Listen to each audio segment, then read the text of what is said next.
How's it going, guys? Welcome back to the channel. My name's Bill, and in today's video I was just going to go over a few questions on the Bronco. There was a couple of things that I didn't get to cover before we left for SEMA. Mainly we got the new wheels and tires that were not on there before. These are 20x10 -12 offset JTX forged Recon, and it is their ring series, so it does have this beadlock ring on there. One of the reasons I kept these hardware silver, besides the fact that that's the way it came from Bodyguard, was I thought these were going to have stainless hardware on them too, and so I thought it was kind of tie everything in together.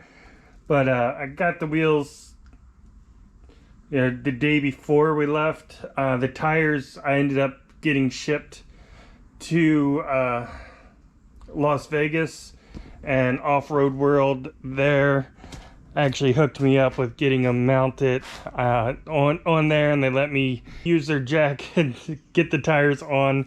So big thanks to James over at Off-Road World out there in Las Vegas, because huge help with getting those, and a huge thanks to Omar over at Las Vegas Boys Detailing for getting the delivery of the tires, getting everything set up, and keeping this thing super clean while we were there in Vegas. But they came in, everything was black. But I am going to be taking these wheels and tires off. Not that I don't like them. I actually really like these tires. I thought they were going to be noisier, because these are an MT or MXT, and it's a pretty aggressive tread pattern, as you can see. And I thought for sure these were going to be super noisy, especially because these Venom powers are an RT. They're less aggressive, and these things are loud. And I thought for sure these things were going to be, twice as loud, just by comparison of visually looking at their tread patterns. But these are actually quieter somehow. I don't know how that works out, but these are quieter. They ride great. These ride good too. The Venom powers, they do ride fine. There's nothing wrong with them. They're loud, and I like the Versatires, which I had never heard of before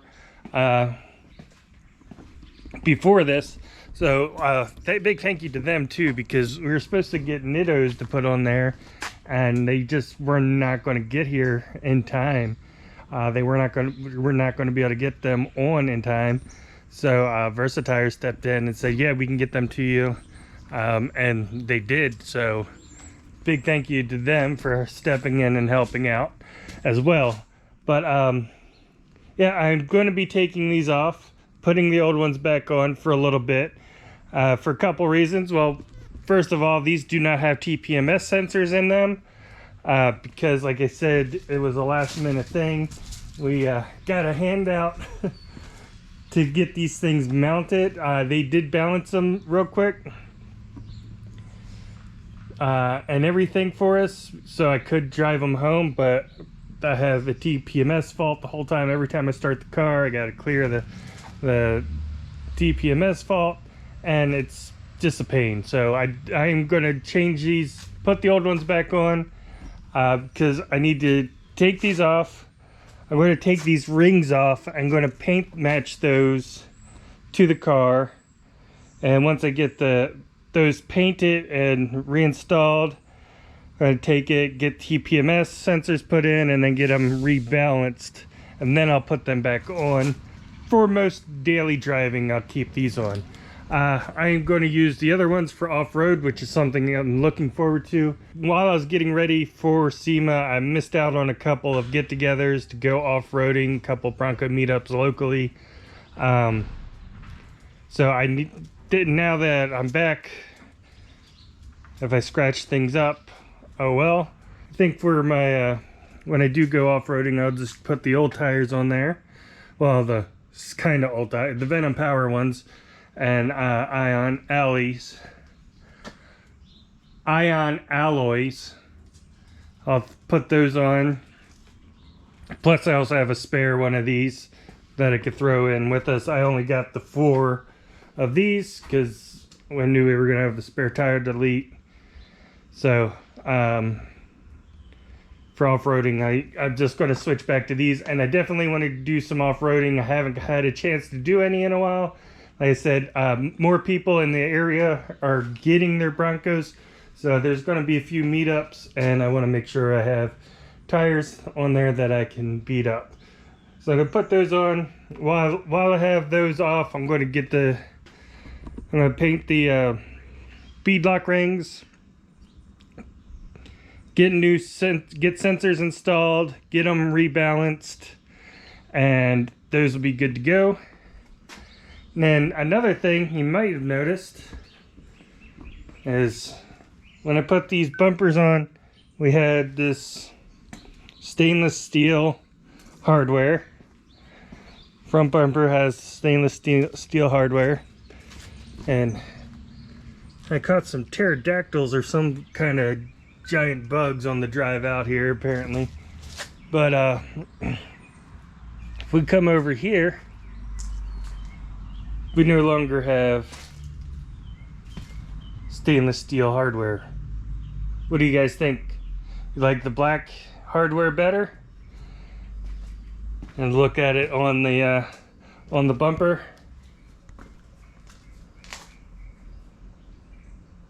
Black hardware. And working with Bodyguard was super awesome. It was super great to meet that team out there as well. They saw the videos, they read all the comments, and they got you guys covered. They said yes, they are going to have black hardware available, so when you check out, you'll be able to select if you want the stainless steel or if you want the black hardware. They heard you loud and clear, and they are making the black hardware available to just be part of your order. Oh, and friend Ryan over at AmericanBronco.shop, he gave me a set of his retro style Bronco badges that I put on there. I put those on the morning before I left, so they stayed on through the entire drive out there, entire drive back, which is 1,771 miles each way. So I pretty much doubled the mileage on this car in the past week. It's now almost at 7,000. It was just over 3,000 before. So it is due for another oil change. It is due for an alignment. So I know the alignment was a little bit off when we did the first lift. We did a second lift, so now I know the alignment's off a little bit. And then so I did get some shaking. You know, at lower speeds it drives fine, but I did get some shaking at around 80 degrees, not 80 degrees, 80 miles an hour. So around there it started to get shaking, which did limit, that was kind of my speed limit there. So it definitely needs an alignment. Should have done that before, but I was not able to get in anywhere that was able to do it. So hopefully we can get that in. Also, I did get a letter from Ford that they have the replacement parts and stuff available for the roof. You see this thing's getting worse and worse, and it is starting to show like the snake skin there. So I set up an appointment with them to get the roof, the 2.0 roof installed, and hopefully when I talk to them, they will be able to do the alignment because no other shops around here have been able to. And so it'll be hopefully we can get the top taken care of and the alignment taken care of. That will be that, and then hopefully we can also get this thing off road soon. All right, so I've covered the Bronco, but what I haven't covered yet really is SEMA itself. I have a bunch of videos that I've taken while I was there. For some reason, I took them in slow. I didn't, setting got changed on my camera, and I took most of those videos in slow motion. So I'm going through. It is taking a while to get the timing and everything back right to where it's in a normal mode and it makes sense and you can actually hear things and understand them. So I might just end up putting together a video or doing just like doing a voiceover pointing out things. But what I will say for now, anything I got a video of at SEMA, you've probably already seen at least 3, maybe 4 times by now. Anyway, since there's a lot of people there, a lot of people putting out videos from there, and there is a ton of Broncos there. This was one of maybe 50? I'd say 30 to 50 actual Broncos there in the show. I don't know the exact number. I could probably go through the footage and count them. But yeah, I'd say there's at least 30 there. Surprisingly, this was only one of 2 cyber orange ones that I saw there. And it was funny because most people didn't realize that this was a stock color. I kept getting asked, oh, what color is this? You know, is this a wrap or is it painted? It's like, no, it's a stock color. And I'm like, it's cyber orange. You're like, oh, that's cyber orange. A lot of people didn't realize what cyber orange actually looked like, especially in the sunlight. They've just seen pictures and stuff. So they were really surprised that that was an OEM color. The only other one that I saw there that was cyber orange was the DZ Bronco, and they really surprised me. I'm not too familiar with DZ other than just I've used their tailgate struts, you know, for lowering tailgates. I have them on the F250, I had them on the F350, I had them on the F150, and that's all I've known them for is just the tailgate struts to, you know, easily let down your tailgate so they don't slam down. That's the only thing I knew from them. But they had a bunch of stuff for the Broncos. They had 2 things for the front here. If you wanted to keep your sights on here, which I know I've seen a few people say they don't like these. I've seen people say they love these. So if you love them, you want to keep them. They actually had a light mount here. So you could mount like a small light like these right there for some extra lighting. Or the other option they had, which I think a lot of people are going to like, were deletes of these. Basically, you open the hood, you remove this, and you replace it with an exact piece, but the piece is flush mounted. It's still the same black plastic as this is, but it's just flush mounted. You could probably easily sand that, paint match it, if you didn't even like the plastic in there. But I thought that was a really cool idea. I like that. Another thing they had that I think a lot of people are going to like are, instead of these door nets, it was kind of a modular plastic thing, but it was a big cup holder and a little tray there. So you take these nets off, you put that there, and then it gives you extra cup holders. Overall, there wasn't anything that stood out as, you know, super. Well, before I say that, one thing I was super impressed with, and it was on a couple of the Broncos out there, is the advanced fiberglass concepts. Their fenders, not their fender flares, but their actual replacement fenders. Now, I don't know how much work had to be done once the builders received them to actually get them installed and looking as good as they did, but if they, like every one of them, the fit was really good on them. They looked awesome. I'm thinking we might end up having to do that. That's one of the things, that's probably the one thing I walked away from the show like, yeah, that is actually a lot cooler than I thought it was. And when I saw the pictures, the concept and everything, it's like, yeah, that's kind of cool. But after seeing them on and fitted and how well the Bronco looked with them on there, that is something I'm considering doing. Those impressed me. The fit and finish on them just impressed me. I know I recorded some videos of that. If I can find them real quick, I'll insert some of that footage here to talk about, to show you what I'm talking about. But yeah, they fit perfectly. All the lines lined up, matched perfectly. They were flawless. They looked so good on there. So I was really impressed with them.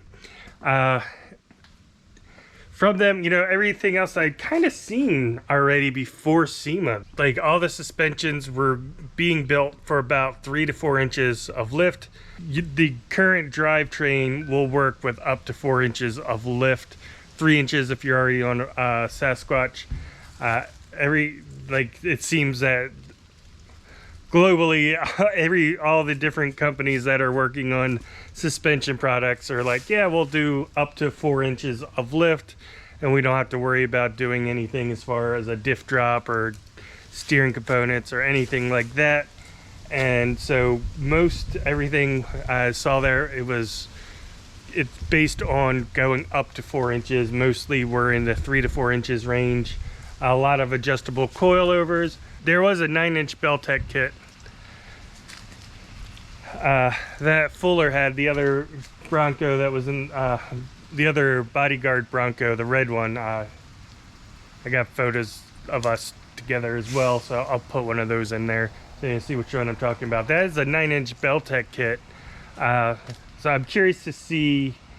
I know theirs was kind of a prototype for that build, and so I'm curious to see what comes out of that and what Belltech actually produces and makes available.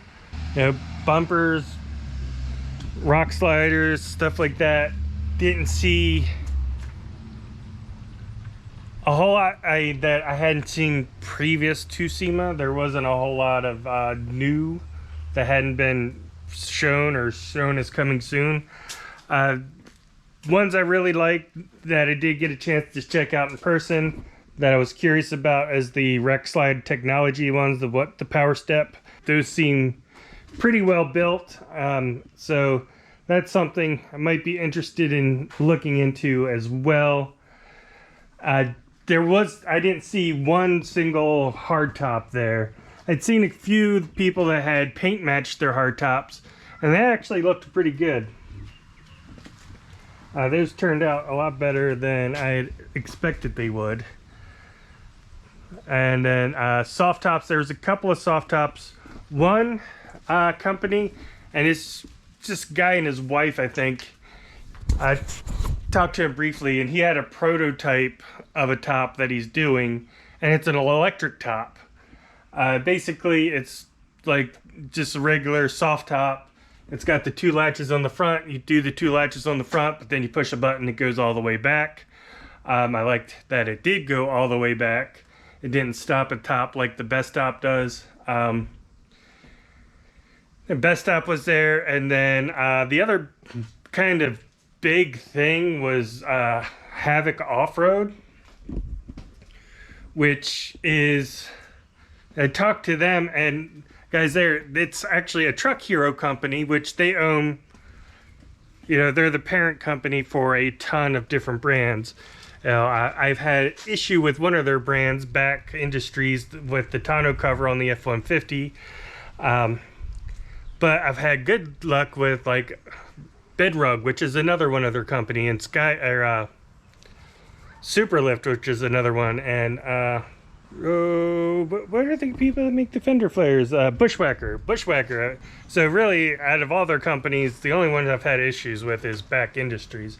But I think they own 27 brands, or the parent company of 28 brands now, because they created Havoc Offroad, and basically all those other 27 brands are building products for the Bronco, but instead of having them each branded by each individual company, so like instead of having Bushwhacker flares and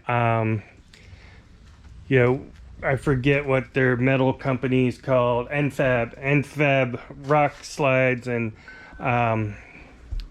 you know, a super lift kit. Instead of having those separate brands, those companies are still going to be making the products, but it's all being sold under the Havoc Offroad brand. So basically any truck hero brand that makes a product for the Bronco is going to be sold under the Havoc Offroad brand. I like that it's all in one place, but then I also don't like the fact that you don't really know exactly who's making your parts. Kind of mixed feelings about that, but they are going all in on the Bronco. They are going to have a huge thing. Like I said, 27 other companies building parts for that one brand. They're going to have a lot of stuff. The one thing that I saw from them that I really liked was a fastback soft top. And it's not like, you know, the best stop is kind of the back's kind of slanted. This was like fully slanted, that went along with the arms, or the bars on the inside. And it looked really nice. And they said it went all the way back. I didn't get to see it. But they said when it opens, it does open all the way back. It doesn't open just to the top. So I didn't get a chance to see that open to verify that, but they said that it would. Yeah, other than that, I mean, there was a lot of cool Broncos, don't get me wrong, a lot of cool things on there, but nothing really stood out as like that's going to be readily available. There's one-off stuff like, you know, DFAB's solid axle swap and different like one-off products. But even after seeing everything, I'm happy with the fact that we went with Bodyguard. I like the products, I like the build quality, got to meet the people are awesome. They've been awesome to work with through this whole thing, so I'm happy we went with Bodyguard. No regrets there. Yeah.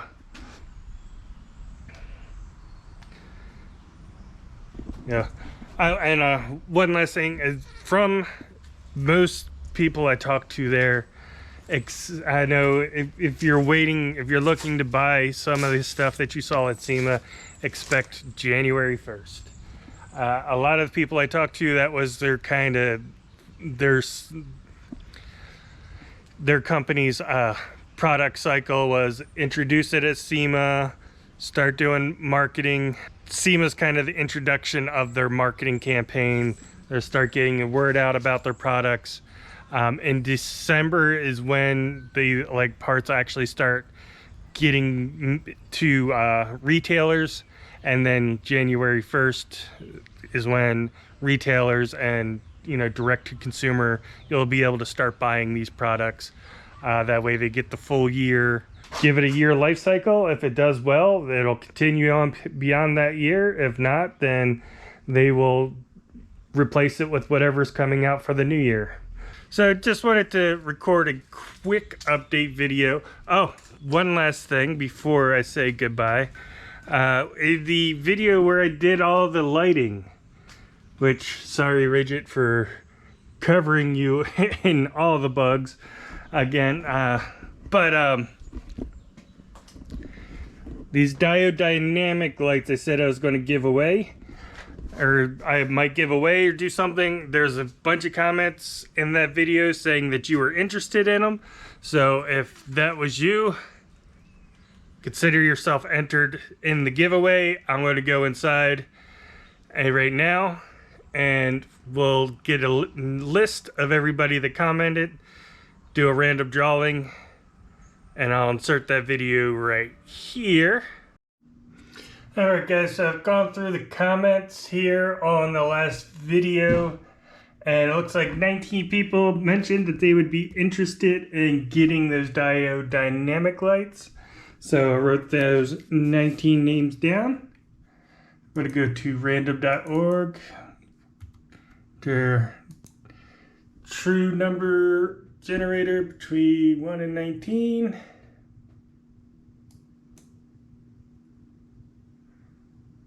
The number is 8. We go here to 8. Looks like it is. I don't know if you can read my writing, but Derek B. Congratulations, Derek B. So I can get your address and everything, and I'll get those pod lights sent out to you as soon as possible. And I hope you enjoyed the video. If you did, hit the thumbs up. If you'd like to see more videos like this in the future, hit that subscribe button, and I will see you next time.